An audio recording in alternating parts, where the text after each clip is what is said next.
car running. We're currently on warm up, 43 degrees. So I am currently in the startup warm up enrichment, sorry, get the right bloody one.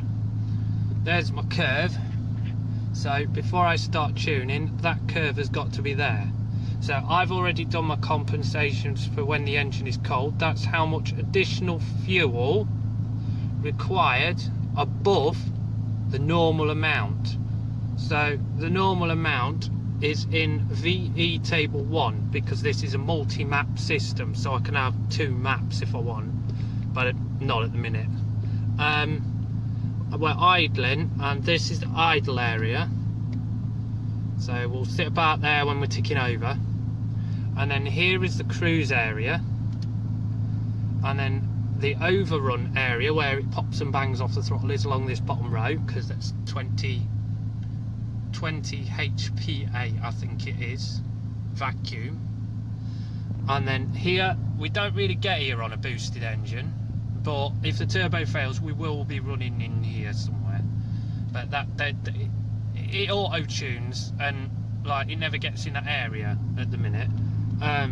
This is low revs, high load. Like if it shoves, it's basically like stuffing your car in 5th gear and trying to make it move. That's this row, this lot here above idle.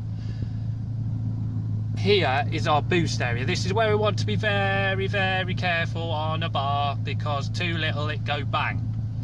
But all of this fuel is dependent on our ignition table. So we have an ignition table, and this is all the degrees that we have for when we want power and idle and half power. So basically same again. Idle, we're 15 on max vacuum low revs, and then 12 higher up. Now what this is for, because it had a bounce in idle, which is hugely annoying. So basically it gets to 12 degrees and then it will fall off, and then it will bounce off the 15 because it's getting more advanced. So it constantly bounces between the two, but it seems to like 12 and 15. So that's where the engine's happy, and it's all about making the engine happy. Now cruising, we are like very low, 35 degrees ish, and then when we're accelerating, it'll go from idle all the way up here, and it'll sit there till the turbo spools up, and then it'll be here. Now this row of 14, that is at a bar 3, so that's 1.3 bar. Now 200 is where I am, and the stock management pegged at 14. I've added 2 more degrees, so I'm about to go out and try this, but I do have knock protection, so hopefully that'll work. But it seems to like a lot of timing. Overrun, we're at idle, so basically we keep the idle timing all there, and you get that bum bum bum out the exhaust when we come off the throttle. Here it's high revs but low load, so we can have a lot of advance on there, uses less fuel. Here we're cruising, and here would be NA, like booting it down here. This is boost, what's called tip in, and that is where we start to pull the time in, but not to the point where it gets like a gutless pile of crap. So I've basically enhanced the stock table, or what was written as a stock table, and then done it like this. So I've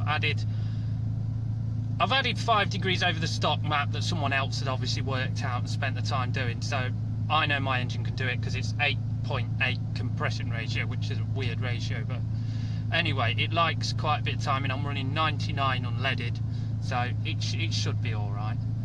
When we get over, like we're on over boost, right, in case boost cut fails, it pulls the timing right back. So looking at 1240, I heat the crap out of the exhaust, but it very rarely gets there. Depends on Chinese wastegate though. But that's the fundamental parts of it. So we're just coming up off warm up. We're at 64 degrees. It's going to be a while. I've got to drive it first, but that's where our fueling is. Now what I'm doing today is I've basically rewritten my AFR target table. This is the air to fuel ratio of the lambda sensor, or O2 sensor, and I've set my idle to around 13.1. That's where it's happy, and then below that 14.7, but it never really gets there. And then cruising, I've added fuel 15. So I want a 15 cruise AFR, so it's economical but doesn't heat the crap out of everything. Then 12.1 on 1 bar, that's max torque, or allegedly max torque, but the engine can run leaner than that, because on the stock management I was running an AFR of about 13, which is dangerously lean on any other engine, but these Merc engines are built well. Now when we go over boost, or we basically something goes wrong, it'll douse it in fuel, so it'll be 10. So that stops detonation and anything damaging the engine, and it also cools the cylinder walls, because nobody knows whether this engine can take that kind of pressure. Somebody did try 2 bar once and they bent rods, but that's more or less down to ignition timing.